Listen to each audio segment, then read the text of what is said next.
Hi friends, in this video, I'm going to share you how to start an NGO without much funds, and also most importantly, what steps and the sequence to follow during the journey of starting an NGO or a non-profit. So please consider sharing this to the folks you think it to be relevant. Start working on that particular cause or the problem statement which passionates you. Look for the other NGOs which are already trying to solve the same problem and maybe collaborate or work for them or volunteer for them. And it's a very amazing platform to try and learn the processes, learn the things right in the beginning to avoid any expensive mistakes as you start.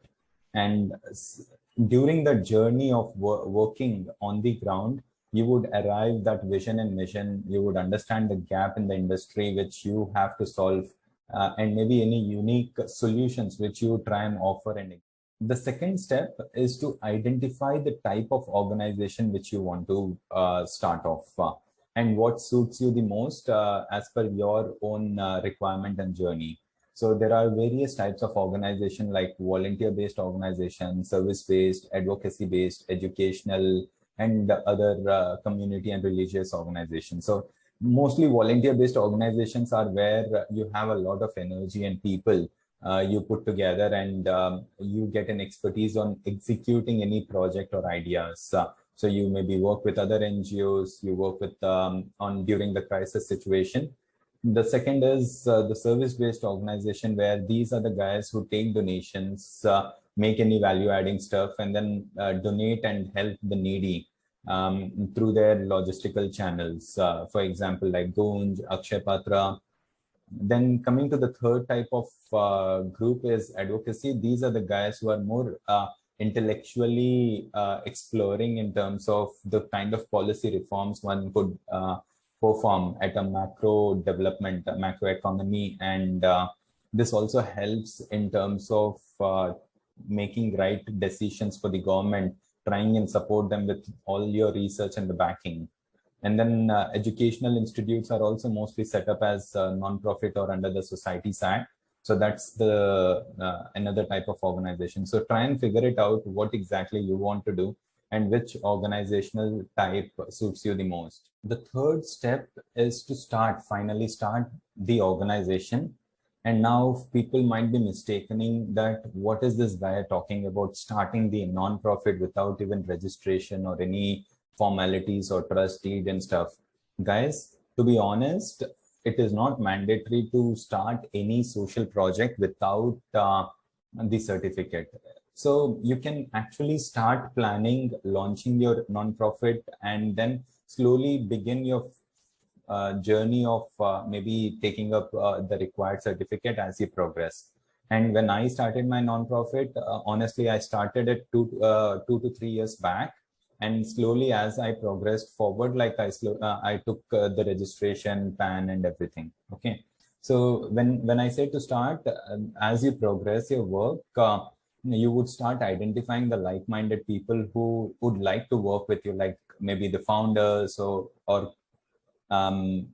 co-founders, which will act as a core trustee group for you in the days to come.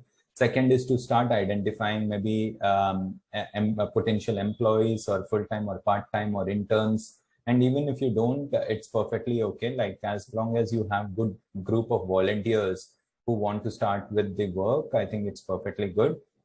As parallelly you start doing that, I would suggest start identifying the name of the non-profit. And as you progress or finalize the name, you look for the potential domain name.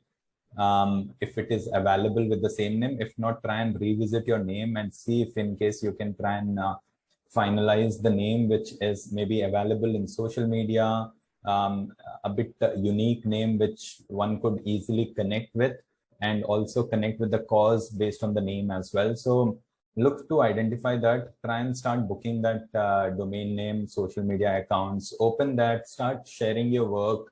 And as you progress, people will start supporting you during the journey. And if needed, and you don't have any money to start, like people can still donate you money. They might not get tax exemption and stuff, but to be honest, people who wanted to support, they don't look for tax benefit to do something good work. I mean, it is just a byproduct or anything which comes along, but it's not a key in terms of starting your own. The fourth step is to actually register. And when you can register, there are three options in which you can register your organization. The first is the trust deed, trust act. Second is societies act. Third is companies act under section 8 of the company act. Okay. So now how do you decide in which do you have to register? I'll tell you firstly the minimum number of people you need to register in either of these. First is 2, which is in the Trust Act. In Societies Act, you need 7 people. In Companies Act, you need 2, and maximum it is 15. Okay, so with that, you can decide on whether what works for you based on the number of co-founders. To me, Trust Act worked perfectly because it was me and my wife who started this. And for Societies Act, I've mostly seen the educational institutions form part as part of the Societies Act. And in the Companies Act, to be honest, there are a lot of formalities and filings and stuff, which I wanted to avoid in terms of the logistical part. Like I would more focus upon the core work than the admin progress. After you register, after you have the trust deed here, and you have already have got the name, maybe logo and the domain name, along with that, all social media accounts. Okay. So when you have all of these information, it is very important as a practice to have a complete transparency of your work. Try and document as much as possible, right from your inflows, and like the moment you get any money, you try and update and have all the information there. And the moment you make any expenses, you note down, and you try and make sure that you have a complete record of transparency during the process. And once you completely get the trust deed and stuff, I would suggest take a rubber stamp as well. It will help you in the next process, which I tell you. And the next part is to apply for a PAN. It doesn't cost you much. Like for the trust deed, it will cost you 2,000 to 3,000 rupees if you do it on your own. And for PAN, it would be like 100 to 200 rupees, depending upon the latest fees. And after you have all these things, 3 of these things, open a bank account. Okay, this is going to help you to collect the funds in a more organized way. And also, most of the big NGOs have a proper bank account. Try and look for a current account, which will be useful. There are a couple of banks which provide you the account for free without any maintenance charges, considering it's a non-profit. So look, the final step is to start filing things so that it will start creating a paper trail for your organization. Let's say I wanted to start my organization after I retire or after I get a financial security. But what I realized is by the time I retire in today's world, it's somewhere around 55 to 60. Honestly, the average age of an Indian has gone down to like 63. So I don't know, and especially with COVID and stuff, I don't know what is tomorrow. So I started the organization in my 20s as early as possible. And even if I do the work at a smaller scale, it is creating a paper trail. It is creating the processes and stuff which helps you in the long run. By the time you retire or by the time you get relatively free, this organization would be a 20 to 30-year-old organization with a solid backup. And that will help you in terms of any bigger projects which you want to take it in future. So in your journey, like it will take you maybe 2-3 years to get 12A and 80G. Depending upon your requirement, you can apply, or there is an other workaround as well.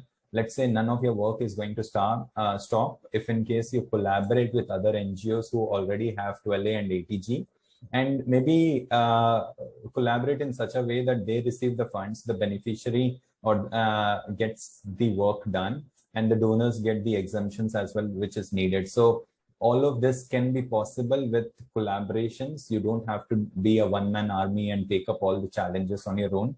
Try and look for support and help, and you would be surprised how this particular community is in terms of supporting each other. There is looking for FCRA certificate if you are planning to take donations from the foreign institutions or foreign people. And there are a lot of other special license. Like if you want to work in a tribal area, then you require special state licenses as well. And if in case you are trying to call foreign people and then employing them in India under your NGO, that requires a special permission. So figure out those things during your journey. As you progress, you will understand what really requires to run the show, and try and keep it as minimal as possible.